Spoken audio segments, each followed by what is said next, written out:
Philippe Bilger, merci. Merci de nous faire l'honneur d'être présent avec nous ce soir pour échanger sur ce sujet ô combien épineux des rapports compliqués entre le politique et la justice.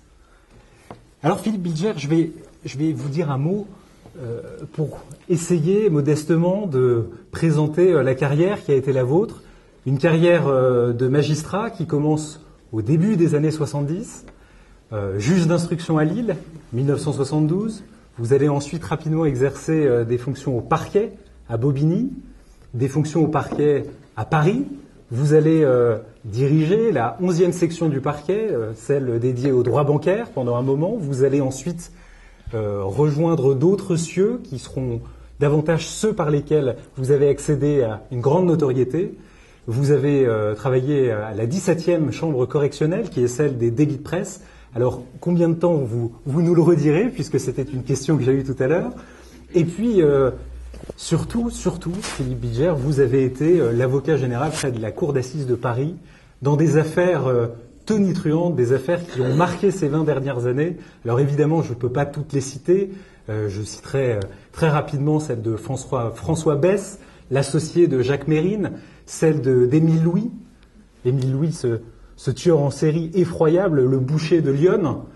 C'était également des affaires avec une dimension politique, telle que celle de Maxime Brunery, celui qui avait été poursuivi pour la tentative d'assassinat de Jacques Chirac. Et puis d'autres affaires dont vous-même vous parlez dans ce livre, dont on dira un mot, telles que celle d'Hélène Castel. Hélène Castel qui était une figure étonnante qui avait participé à un braquage au début des années 80 lié à l'extrême gauche qui avait fui au Mexique et qui, de retour en France, avait été appréhendé, arrêté et cela avait donné lieu à un procès retentissant de longues années après et surtout après une vie bien fournie de l'autre côté du blog. Vous avez également été dans l'affaire concernant Bob Denard. Bob Denard, vous vous en souvenez tous, c'est cet aventurier qui a fomenté plusieurs coups d'État en Afrique. Vous étiez également l'avocat général dans l'affaire du gang des barbares, cette affaire absolument épouvantable qui a été sans doute l'une des dernières grandes affaires de votre carrière.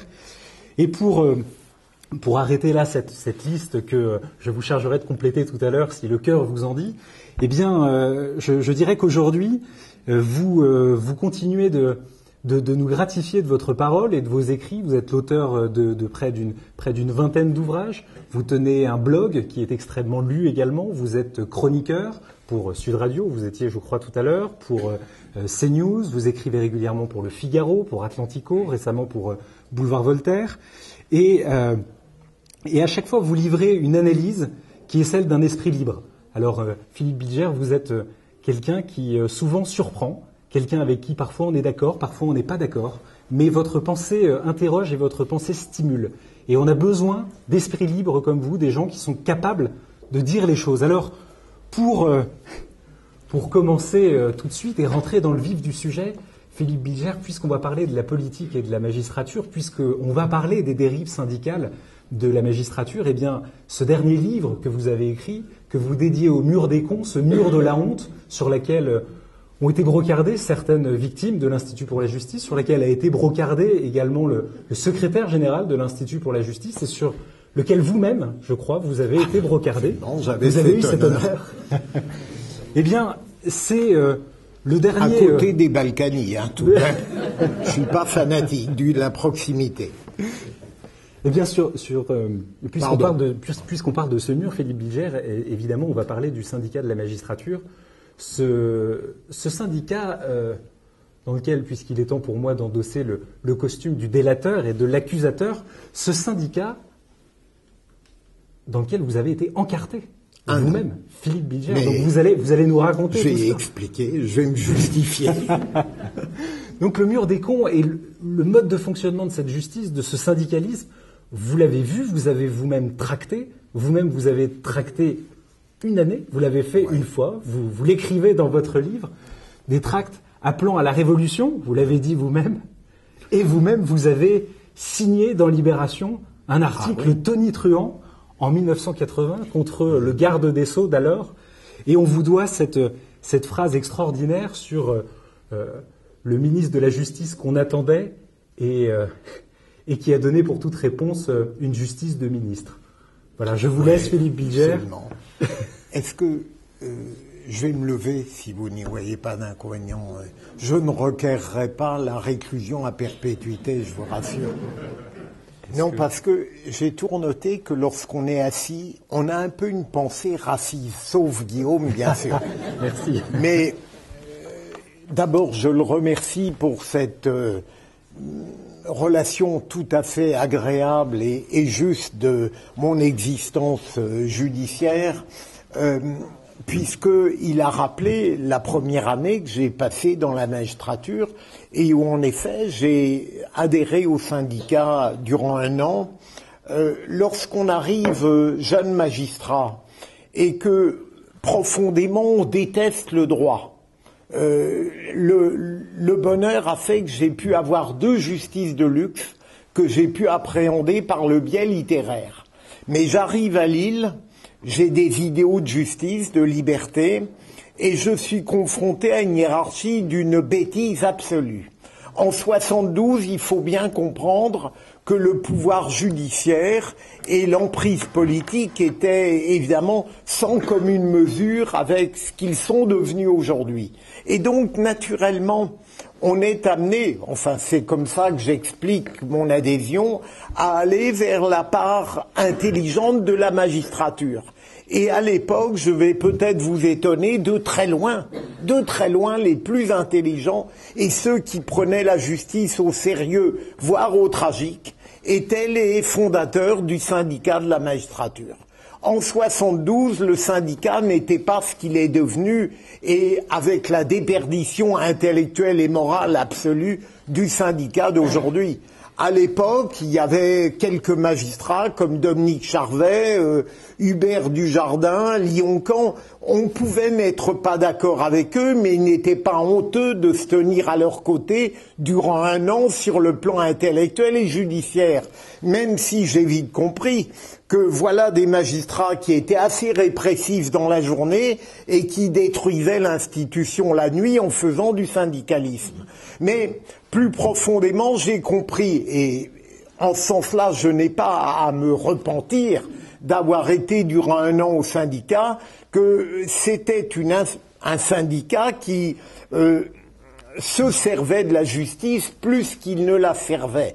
Et il m'a fallu 1 an pour le comprendre, et je sentais à quel point j'étais dans ces réunions syndicales peu goûté en réalité, et comme certes j'adore être minoritaire, mais il ne faut pas en abuser, et à l'époque, au bout d'1 an, j'ai quitté la magistrature, après tout de même, pour vous montrer à quel point les temps changent, le procureur général de l'époque, ça ne badinait pas avec la magistrature, il avait demandé mon exclusion de la magistrature avec quelques autres. Je n'avais rien fait de mal. Il m'est arrivé en effet, Guillaume, de distribuer un tract, et en effet, mais ça n'était que ça. Alors, pour vous montrer à quel point j'étais naïf, j'ai quitté donc le syndicat au bout d'1 an.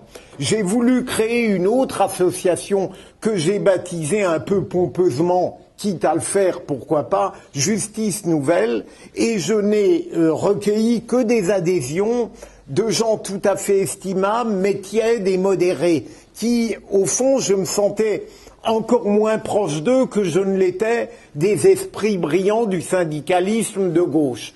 Et donc, après, j'ai tout simplement laissé tomber, si j'ose dire, le syndicalisme, et je me suis contenté de vivre ma vie judiciaire en tentant en permanence, bien sûr, c'était parfois difficile, parfois probablement j'ai failli, d'exprimer ce que j'avais envie de dire et de dire à la hiérarchie qui se prétendait par essence respectable qu'en ce qui me concerne, je la respecterai lorsqu'elle aurait démontré sa respectabilité. Ça vous paraît évident aujourd'hui, et dans vos métiers, vous l'avez peut-être vécu, mais dans la magistrature, à l'époque, ça n'était pas si simple. Parce que, vous savez, je vais vous donner une anecdote, j'arrive dans le palais de justice de Lille, on a des visites obligatoires, et lorsqu'on ne trouvait pas le magistrat à l'intérieur de son bureau, on avait la grande chance de pouvoir glisser une carte de visite dans la porte. Et bien sûr, j'en ai abusé, ça m'évitait des entretiens. Mais à un certain moment, le procureur de Lille me l'a reproché, alors je lui ai demandé, mais quoi, il fallait corner à droite ou à gauche? Voyez l'ambiance. Et ensuite, avec lui, j'ai eu quelques soucis. Et donc, cette vie, comment vous dire, les 3 années de Lille ont été à la fois très difficiles et très instructives. Parce que, dans la première année, j'ai été évalué, noté, et je ne m'en vante pas aujourd'hui, le juge d'instruction le plus mal noté de France. Pourtant, il y avait quelqu'un qui aurait pu me damer le pion, qui était une catastrophe absolue, c'était le juge Pascal, qui avait découvert la médiatisation et qui s'y abandonnait avec volupté. Et pourtant, même lui, il avait une meilleure note que moi. Alors, vous voyez, quand j'ai quitté Lille, je suis allé à Bobigny et là, évidemment, j'ai découvert le parquet. C'était une autre vie. J'ai découvert la cour d'assises à Bobigny. Et puis, peu à peu, vous évoquiez, Guillaume, Alain Perfide, qui a été un garde des Sceaux à la fois extrêmement intelligent mais totalement méprisant. C'est triste d'ailleurs, comme les gens intelligents ne comprennent pas qu'ils ajouteraient beaucoup s'ils étaient modestes. Je pense aussi à certains avocats. Mais Alain Perfide donc avait élaboré une loi qui s'appelait Sécurité-Liberté, qui était une loi d'ailleurs très remarquable. Mais simplement, il l'avait élaborée à l'insu des magistrats et il prétendait avoir leur concours tout de même. Et à l'époque, Libération, qui n'a jamais fait dans la dentelle, avait consacré 2 pages à l'affaire, à Sécurité-Liberté, le point de vue du procureur et le point de vue de l'avocat. J'étais évidemment celui qui exprimait le point de vue du procureur, et donc alors que je devais partir à Paris en 80, si mes souvenirs sont bons, officieusement, j'ai été maintenu 1 an de plus à Bobigny. À l'époque, ça fonctionnait de cette manière, et je suis arrivé à Paris en 82, et la suite, c'est... Évidemment, je n'ai pas du tout l'intention de, comment vous dire, de monopoliser cette parole. C'est un grand bonheur de vous trouver tous aussi nombreux, et au fond, je vais pousser au comble ce que j'ai tenté de faire durant 40 ans, c'est-à-dire, contrairement à la plupart des magistrats, j'ai toujours considéré que lorsque le citoyen s'occupait de la justice, il s'occupait de ce qu'il regardait. Alors que profondément, dans le fort intérieur de beaucoup, le citoyen, lorsqu'il vient se mêler de l'institution judiciaire et du fonctionnement de la justice, se mêle de ce qui ne le regarde pas. Alors, entendons-nous que le citoyen ait affaire à la justice, ou bien qu'en tant que citoyen éclairé, il veuille s'intéresser à la chose judiciaire. J'ai toujours trouvé lamentable l'attitude de beaucoup de politiques qui prétendaient légiférer sur le judiciaire et qui n'y connaissaient rien profondément. Et permettez-moi de vous dire que le judiciaire, la culture judiciaire devrait faire partie, pour le citoyen éclairé, de la culture générale. Je ne dirais pas la même chose du droit. Le droit, c'est une discipline, on peut ne pas l'aimer. Moi, je l'ai toujours détesté parce que j'ai un esprit aux antipodes de la rigueur du droit. La littérature offre ceci de bon qu'elle permet de dissimuler les ignorances dans ce domaine. Mais pour le reste, j'ai toujours noué des relations autant que j'ai pu, et même par l'entremise des médias avec les citoyens. Et aujourd'hui, c'est exactement ce que j'ai toujours rêvé de faire et que j'ai tenté le moins mal possible de réaliser. Et ça a été profondément la ligne de partage entre une certaine magistrature et moi. J'ai trop bien cultivé l'art de déplaire durant 40 ans, on me l'a bien rendu, j'ai été considéré, ne voyez nulle vanité dans mes propos, à la fois comme incontestable et totalement désagréable et dissident. Mais on est vite perçu comme provocateur dans l'institution judiciaire. Il suffit au fond d'être pour l'ordre, de vouloir la tranquillité publique, d'estimer le citoyen, de vouloir des peines exécutées, de condamner les criminels, éventuellement ceux qui ont commis des délits graves, de ne pas apprécier forcément les gardes des Sceaux quand ils sont mauvais, et puis, mon Dieu, de n'être pas imprégné par un corporatisme qui vous fait trouver merveilleuse une famille judiciaire, alors que, prise globalement, elle peut être très décevante, tout en exerçant, et j'insiste là-dessus, c'est le cœur de mon livre, c'est un très grand métier, celui de magistrat. Il est dévoyé par des pratiques judiciaires. Moi-même, peut-être, j'y ai mis la main sur le plan de l'insuffisance, mais c'est le cœur du livre de dire que c'est un très, très grand métier. Alors, encore une fois, dégradé, et probablement vous me le direz à votre manière, mais c'est d'abord ça. Le mur des cons, c'est un chapitre dans le livre, mais heureusement, ça n'est pas tout le visage judiciaire. Le mur des cons, si j'osais une forme de cynisme, a eu pour seul avantage de nous faire oublier la tragédie d'Outreau.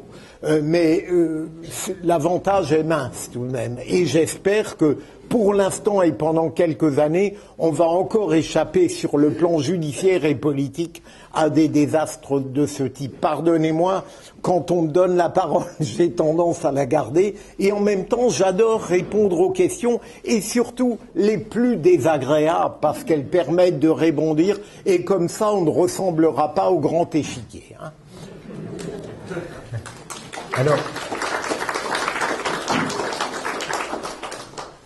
Alors, je vais saisir la balle au bond et je vais poser la première question désagréable. Dans votre livre, vous écrivez que aujourd'hui, la justice n'est plus aux ordres, comme au début de ma carrière. Elle n'en est pas moins en crise. La justice n'est plus aux ordres et pourtant, j'ai repris avec moi quelques éléments sur l'affaire Fillon. Et l'affaire Fillon, vous en parlez dans votre livre, vous dites d'ailleurs Fillon, le coup fatal. On a mis en œuvre pour Fillon une justice d'exception et ça a marché. Alors, moi, je voulais juste vous rappeler 2-3 petits éléments datés parce que je trouve qu'aujourd'hui, ça parle beaucoup. La rapidité de cette affaire. Le 25 janvier 2017, le Canard enchaîné publie les révélations. Le même jour, le parquet financier se saisit de l'affaire sans même attendre la réaction de François Fillon. Moins d'un mois après, le 24 février, est ouverte une information judiciaire et le candidat est convoqué le 15 mars pour une mise en examen, alors que le 17 mars, c'est la date limite retenue pour le dépôt des parrainages, et le 20 mars, c'est celle d'un grand débat télévisé. Et aujourd'hui, François Fillon n'est toujours pas jugé. Ça va venir.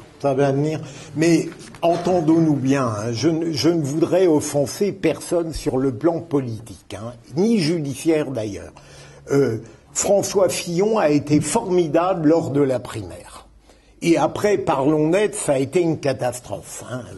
Je veux dire, le Canard enchaîné y a mis du sien, le parquet national financier y a mis du sien, et j'avoue à ma grande honte que, immédiatement, je n'avais pas perçu tout cela. Je veux dire, comme un citoyen peut-être un peu trop progressiste et donc un petit peu préjudiciable à la démocratie, j'avais pensé qu'il n'était pas mauvais qu'on sache très exactement si ce qu'avait raconté le Canard enchaîné était à peu près exact. Il ne m'apparaissait pas scandaleux que le citoyen puisse voter en se disant c'est vrai ce qu'a fait François Fillon ou c'est faux. Et puis peu à peu dans des discussions, par des lectures, par une réflexion, notamment avec certains grands avocats, j'ai compris qu'il était regrettable qu'on n'ait pas respecté une règle traditionnelle qui faisait que dans les périodes un peu sensibles de l'élection présidentielle, on s'abstenait en général de mettre en cause des procédures d'incrimination traditionnelles.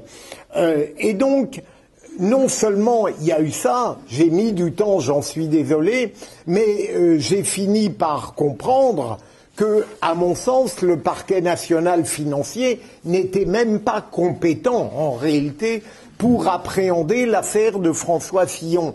Alors évidemment, tout cela est un peu passé au second plan parce que lui-même n'a pas été très remarquable, très emblématique dans les suites avec ses avocats et j'admets bien volontiers que l'affaire Fillon peut constituer une de ces pustules sur le visage judiciaire qui me contredit lorsque j'affirme que la justice d'aujourd'hui n'est pas politisée comme elle l'était hier. Mais je l'admets, je concède qu'il y a cet exemple, Guillaume, il y en a probablement d'autres. Vous avez eu le procureur de Nice, par exemple, qui avait cru plaire au président de la République en mentant, alors que le président de la République, il faut lui rendre garde sur ce plan, n'avait rien demandé du tout. Ce qui me surprend, c'est qu'on s'est contenté de déplacer ce procureur de Nice comme avocat général à Lyon, alors qu'un procureur qui délibérément ment, à mon avis, ça pose un très grave problème d'éthique et de déontologie. Mais il faut croire que la magistrature, qu'elle soit de gauche ou de droite, n'est pas capable de sanctionner comme il convient les transgressions les plus graves. Il n'y a pas que la magistrature. Vous le savez bien, lorsqu'un homme politique commet des indélicatesses pour rester poli, non seulement il n'est pas évacué de la démocratie, mais en général, ses électeurs lui donnent toutes les chances. Mais donc, vous voyez, Fillon, je l'admets, il y a eu... Mais puisqu'on est dans le domaine de la justice politique, je me permets de rappeler... je n'ai que des questions de ce type depuis le 2 octobre, date de publication du livre, que la justice aujourd'hui n'est, en effet, je le maintiens, n'est pas politisée au sens où on l'entendait, où, évidemment, où ça pourrait laisser croire que des magistrats de gauche ou de droite ont décidé, par une sorte de parti pris, de condamner ou de relaxer. La meilleure preuve, c'est que la justice, bien ou mal, répartit équitablement ses foudres à gauche comme à droite vers Mélenchon ou vers les Balkany, et qu'on peut discuter la pertinence des décisions, mais je ne crois pas qu'on puisse dire qu'elles sont animées par une idéologie qui est naturellement dévastatrice. Je suis persuadé, tout de même, que dans une majorité de la magistrature, même le syndicat massif et un peu mou, qu'est l'Union syndicale des magistrats, il y a des magistrats qui probablement n'ont pas forcément une sensibilité de gauche, mais n'ont pas cette heureuse tonalité conservatrice qui doit être celle du magistrat lorsqu'il est au parquet. Si on a envie de subvertir la société, je n'y vois aucun inconvénient. On peut rejoindre le brillant Olivier Besancenot, on peut même aller à la France insoumise, et puis on peut participer, par exemple, au défoulement du 5 décembre. Mais un magistrat en tant que tel, et c'est un point de désaccord fondamental que j'ai eu avec eux, et il est un gardien des libertés, il est le restaurateur de l'ordre, en matière pénale, entendons-nous, et il ne peut pas être gangrené par une idéologie ou une philosophie qui lui rend infiniment douloureuse la pratique d'un métier. Il y a quelques semaines, j'ai vu un reportage de 2 heures sur la magistrature, où j'ai entendu un certain nombre de magistrats inspirés par un réalisateur talentueux, mais dont la sensibilité était profondément humaniste, ça veut dire de gauche, bien sûr, en France, et je n'ai entendu que des magistrats déplorer le grand métier qu'ils étaient en train de faire. Comment voulez-vous que des citoyens, même les mieux disposés à l'égard de la magistrature, puissent l'estimer, la respecter, quand on entend, par exemple, une femme tomber dans un dolorisme absolu, ne pas concéder même une once de fierté pour le métier de magistrat et dire, parce que bien sûr ça fait bien, ah j'ai vraiment eu l'impression parfois de broyer des vies. Est-ce que vous croyez que lorsqu'on devient magistrat, qu'il y a des choses infiniment positives pour justifier le choix d'un tel métier et pour l'honorer, qu'il faille forcément, dans une émission de 2 heures, ne présenter que la face sombre, non pas de la délinquance ou de la criminalité, mais de ceux qui exercent la justice. Donc vous voyez, ça aussi, ça m'a totalement distingué du commun des magistrats, sans aucun mépris. C'est le fait que j'ai trouvé qu'on n'a jamais offert aux citoyens les moyens de nous aimer, de nous admirer, de nous estimer, et qu'en permanence, on s'est servi de la crise pour expliquer des insuffisances qui ne dépendaient que de nous. La crise, puisque vous en parlez, Guillaume, il faut arrêter 2 secondes maintenant. Je n'ai jamais connu une institution judiciaire qui n'ait pas été en crise. La crise, c'est un alibi. Je veux dire, on pourrait avoir un budget plus important, on pourrait avoir plus d'argent, on pourrait évidemment avoir plus de personnel, plus d'assistants de justice, peut-être plus de magistrats, mais tant qu'on ne les a pas, il faut travailler. Et j'ai parfois l'impression que si la magistrature consacrait au travail le temps qu'elle met pour dire qu'elle en a trop, eh bien, nous arriverions à quelque chose d'extraordinaire. Mais comprenez bien que il y a derrière tout ça une sorte de misérabilisme, de dépression. Il n'y a rien qui vient profondément démontrer aux citoyens qu'on a des magistrats sur 2, sans être arrogants, et des gens qui profondément sont prêts à servir la société et les citoyens. C'est ça, j'ai toujours été frappé, et je finis là-dessus ce terrain, le fait que les magistrats à la fois donnent beaucoup de pouvoir à leurs personnages, ils sont quelqu'un, n'est-ce pas? On vient pas les déranger, la magistrature doit se tenir dans une forme d'autarcie somptueuse, on ne sait jamais, et en même temps, il ne se donne aucun pouvoir concret. On a l'impression qu'on est faible sur le plan de nos fonctions, mais qu'on est fantastique sur le plan personnel. Moi, j'aurais préféré l'inverse, à la limite. Oui, madame. Un problème, c'est qu'on ne sait pas comment ça fonctionne. Ah, mais pourtant, chère madame, j'admets bien volontiers que la chancellerie, de gauche ou de droite, s'est lancée dans des campagnes sophistiquées qui n'avaient aucun intérêt. Je veux dire, vous avez raison, l'univers judiciaire, si on veut bien le schématiser, il est très simple. Alors évidemment, je parle du pénal. Ne croyez pas que j'oublie les autres justices qui, par certains côtés, peuvent être encore plus sinistrées à cause des retards et des dysfonctionnements. Mais là, on en viendrait à des thèmes obsessionnels chez moi, celui du contrôle professionnel, celui de la responsabilité, ce qui est capital. Prenons l'exemple, pardon, et je reviens à votre question, lorsque une cour d'appel rend des arrêts au bout de 4 ou 5 ans, je suis garde des Sceaux, j'ai envie d'aller jeter un coup d'œil et je ne déteste pas forcément aller contrôler le travail des magistrats. Je n'aurais pas été Christiane Taubira, qui a considéré que la seule importance de son mandat ministériel, c'était au fond de mépriser les citoyens qui avaient le tort de vouloir une justice efficace et rapide. Mais j'irai voir et je me demanderai pourquoi dans ces cours d'appel, on rend des arrêts au bout de 5 ans.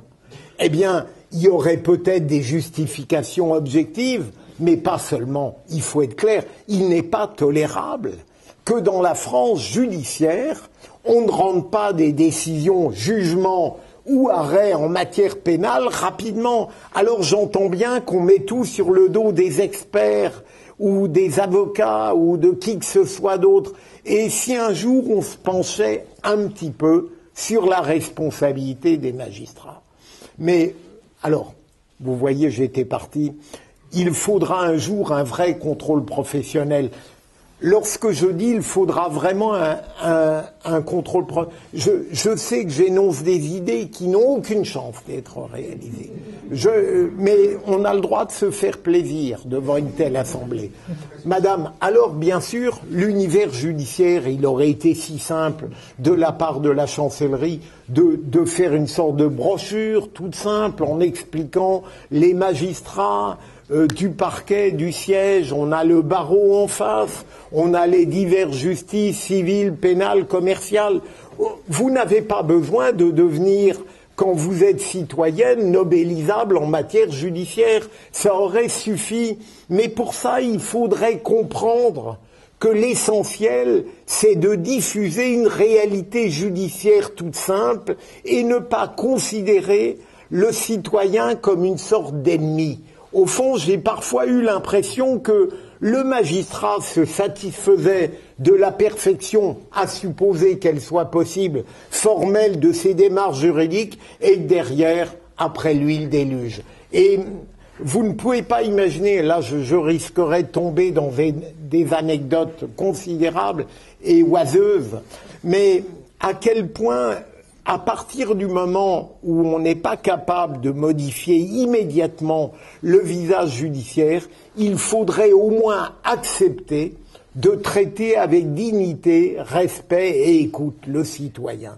Qu'il soit prévenu, accusé, évidemment partie civile, et que s'il vient vous voir, il faut comprendre que de sa part c'est un honneur plutôt qu'un inconfort que de lui répondre. Alors je vous rejoins, il suffit, alors vous avez le droit aussi, chère madame, de prendre des initiatives. Il y a tout de même un certain nombre de brochures relativement accessibles qui permettent de s'intéresser à la réalité judiciaire.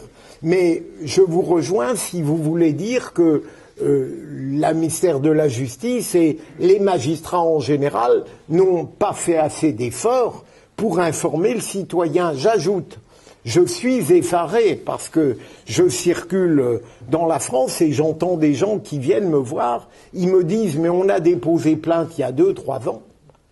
Mais je me demande si la magistrature sait écrire. Je veux dire, parce que ces gens ne savent pas ce qu'est devenue la procédure. C'est invraisemblable. Imaginons que dès demain, à chaque fois qu'une plainte a été déposée, qu'une décision a été rendue, classement sans suite, renvoi ou non, eh bien, on prenne la peine de dire à la personne qui a adressé sa demande, sa requête, voilà, c'est ce qu'on a décidé, tout simple. Pardon, là, c'est une histoire qui va vous intéresser. Guillaume m'a rappelé que j'ai été chef d'une section pompeusement baptisée du droit bancaire. Parce qu'elle s'occupait aussi de fraude informatique. Je n'y connaissais à peu près rien. Droit bancaire, ça n'est pas vraiment ma spécialité, mais elle faisait aussi escroquerie, chèques et carte bleue. J'arrive dans une section, on est une trentaine en tout, dont 5 magistrats avec moi. Il y a 80 dossiers en retard qui venaient de l'instruction, donc il fallait régler. Je demande, mais qu'est-ce qu'on attend pour les régler? On me répond, on n'est pas au complet. Alors je dis, mais on le sera jamais véritablement, c'est la fameuse notion de crise, dont on imagine qu'elle va durer tout le temps et donc qu'elle permettra en permanence de ne pas accomplir jusqu'au bout les tâches qui nous sont confiées.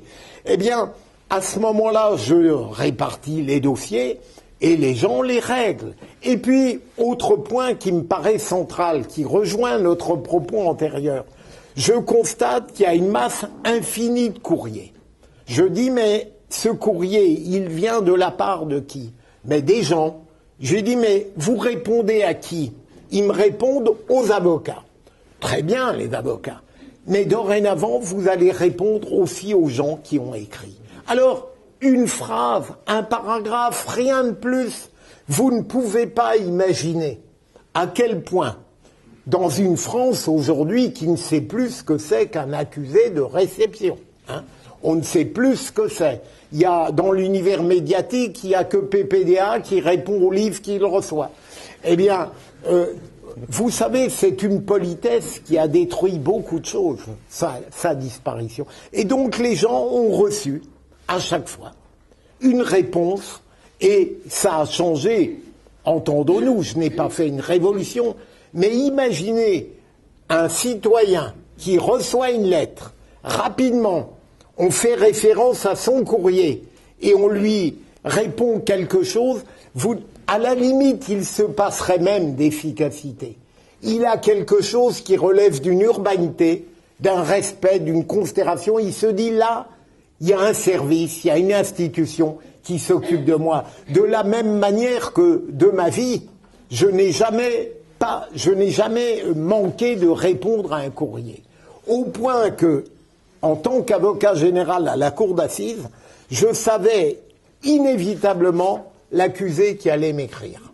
Et en général, je le sentais. Et je répondais toujours dans des conditions très délicates parce que la maison d'arrêt me vérifiait si c'était bien moi qui avais écrit. Parce que, à la limite, c'est pas fréquent, si vous voulez. Et puis, à un moment donné, le dialogue peut s'interrompre parce que l'avocat général est tenté de rester dans une sorte de pédagogie un peu directive et l'accusé, on parle littérature dans 2 courriers, mais après, je joue un peu au maître d'école et lui en a assez et j'ai des vives craintes qui, la plupart du temps, sont réalisées. Mais vous voyez l'importance du courrier, l'importance du lien avec le citoyen. On a dû abandonner quelque chose qui était formidable, c'était les journées portes ouvertes, parce qu'elles coûtaient trop cher. C'était à l'époque, je crois, tout bon peut-être, à l'époque avant qu'il ait changé radicalement sa casaque. Je ne croyais pas qu'il était devenu un droit de l'homme forcené, mais donc les journées portes ouvertes étaient extraordinaires parce qu'une multitude de gens venaient, ils comprenaient ce qu'était le métier de magistrat, les multiples fonctions, et c'était un lien très très fort, une relation. Les citoyens s'apercevaient que des magistrats étaient à la fois des gens ordinaires et pouvaient être fiers d'une profession. Et ça, c'est fondamental. L'orgueil de ce qu'on fait est totalement compatible avec la modestie du personnage. Et d'ailleurs, vous avez vu dans vos vies que les suffisants sont les insuffisants, hein, c'est clair. Et le comble, c'est qu'on m'a reproché comme défaut fondamental tout au long de ma vie, celui que je hais le plus, c'est-à-dire la vanité. C'est-à-dire que la France est ainsi faite qu'elle confond la vanité avec l'affirmation de soi. C'est-à-dire qu'il faudrait accepter tout ce qu'on dit de vous, ne pas émettre un point de vue contraire, parce que, n'est-ce pas, ça donnerait l'impression qu'on attache une petite importance à son opinion. Pourquoi pas ? Pardon, je suis trop long et Guillaume m'a dit que vous n'auriez pas le droit de poser des questions. Ah non, c'était pas exactement ce que j'ai dit. Non, Mais je voulais juste poser une totalement. Je voudrais juste poser une deuxième question perfide avant de laisser circuler un micro. Perfide. Alors oui. Puisque vous avez balayé peut-être un peu rapidement tout à l'heure le syndicat. Tout soupçon d'idéologie au sein de la justice aujourd'hui. Oui, absolument. Et je voudrais quand même revenir sur ce qui s'est passé au mois de septembre dernier, puisque à quelques jours d'écart, on a eu 2 décisions de tribunaux correctionnels. L'un à Lyon, l'autre à Gap. Dans la première affaire, pour mémoire, il s'agissait de militants écologistes qui étaient rentrés dans un bureau, qui avaient décroché un portrait d'Emmanuel Macron, qui ont été ensuite poursuivis pour vol en réunion et qui ont été relaxés parce que on a retenu un état de nécessité compte tenu de l'importance de la thématique de l'écologie. Et quelques jours plus tard, des militants identitaires ont eux été condamnés extrêmement lourdement, donc 6 mois de prison avec sursis, 2 000 € d'amende, 50 de privation de droits civiques, civils et familiaux, et leur association a écopé d'une amende de 75 000 € parce qu'ils sont allés sur le col de l'Échelle organiser une manifestation avec des banderoles sur le chemin qu'empruntent des migrants pour venir en France et pour dénoncer l'inaction des autorités dessus. Et comme on ne savait pas comment les condamner, on s'est servi du fait qu'ils portaient des anoraks bleus pour dire que, en fait, on était face à une situation d'usurpation de fonction. Et c'est ce qu'on a... Donc on a tordu les concepts de droit pour les condamner et les condamner sévèrement. Philippe Bilger, la question que je voudrais poser, c'est comment est-ce qu'on peut expliquer autrement que par l'idéologie cette disparité de traitement judiciaire? Par la bêtise. Par la bêtise. Alors, si vous voulez me démontrer que longtemps, il y a eu parfois l'impression pour le citoyen d'un deux poids, deux mesures, je ne le discuterai pas. Moi, je crois que ça n'est pas vrai. En tout cas, les exemples récents démontrent que c'est faux. J'ai beaucoup aimé que, par exemple, les Gilets jaunes, lorsqu'ils avaient commis des délits graves, aient été condamnés, et qu'en même temps, on ait condamné les Balkany lors de 2 procès. Il y a un poids, une mesure, adaptée à la situation, au pouvoir, aux privilèges de chacun. La décision aberrante de ce juge écologiste qui a voulu rentrer dans une lumière discutable, c'est une aberration, alors que par ailleurs, il aurait été possible de relaxer ces hommes-là par le biais traditionnel, parce qu'on pouvait en effet considérer que ceux qui décrochaient le portrait du président Macron dans cette affaire n'avaient pas véritablement une intention coupable de s'approprier le portrait du président Macron. Qu'allait-il faire avec lui? Donc on pouvait tout simplement relaxer en disant il n'y a pas d'intention coupable à proprement. Et il a choisi, par une sorte de vanité idéologique, de développer quelque chose de totalement scandaleux qui montre qu'on n'est plus du tout dans la justice. Là, donc ça n'est pas, à mon avis, une bonne comparaison, Guillaume, parce que là, je considère qu'on en est radicalement sorti. Voilà quelqu'un qui vous dit le dérèglement climatique, c'est capital, on ne peut pas parler avec le...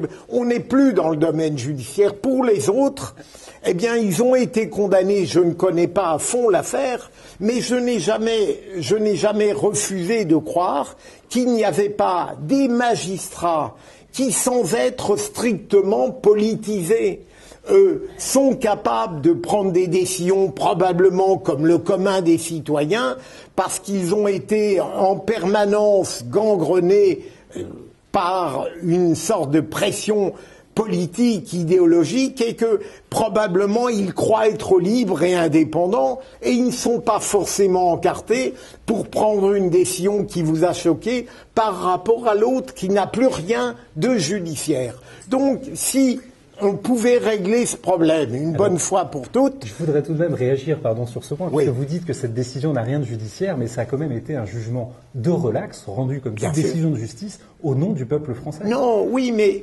Guillaume... Ça a été, il y a des magistrats, je n'ai jamais dit qu'il n'y avait pas de magistrats extravagants. Ça n'est pas du tout contradictoire avec le fait que le visage judiciaire que j'évoquais tout à l'heure n'a plus rien à voir avec le prurit idéologique d'une certaine époque. Si vous le voulez, pour être totalement sincère, on a eu à une certaine époque, c'est très schématique, les juges du pouvoir, en gros.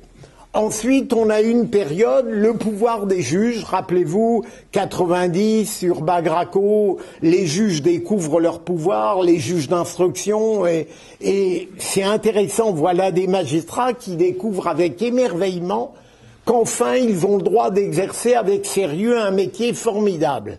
N'oubliez pas qu'on a connu une époque très intéressante parce que c'est à partir d'elle que les politiques ont compris que la justice pouvait être un enjeu judiciaire.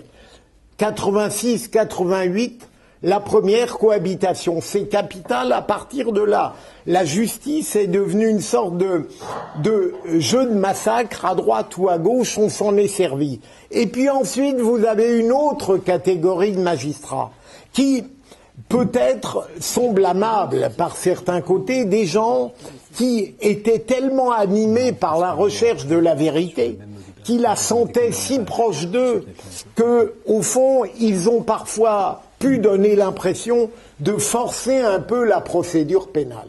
Mais ça n'a rien à voir avec les militants d'avant. Ça n'est pas Charette, par exemple, qui met en prison le patron à l'époque. Ça n'est pas le magistrat syndiqué qui inculpe à l'époque le policier parce qu'il déteste la police. Ce sont des magistrats qui ont une conception élevée du pouvoir judiciaire et qui peut-être forcent le trait en allant au bout d'une entreprise et en ne comprenant pas parfois que le juge instructeur n'a pas à dire la vérité.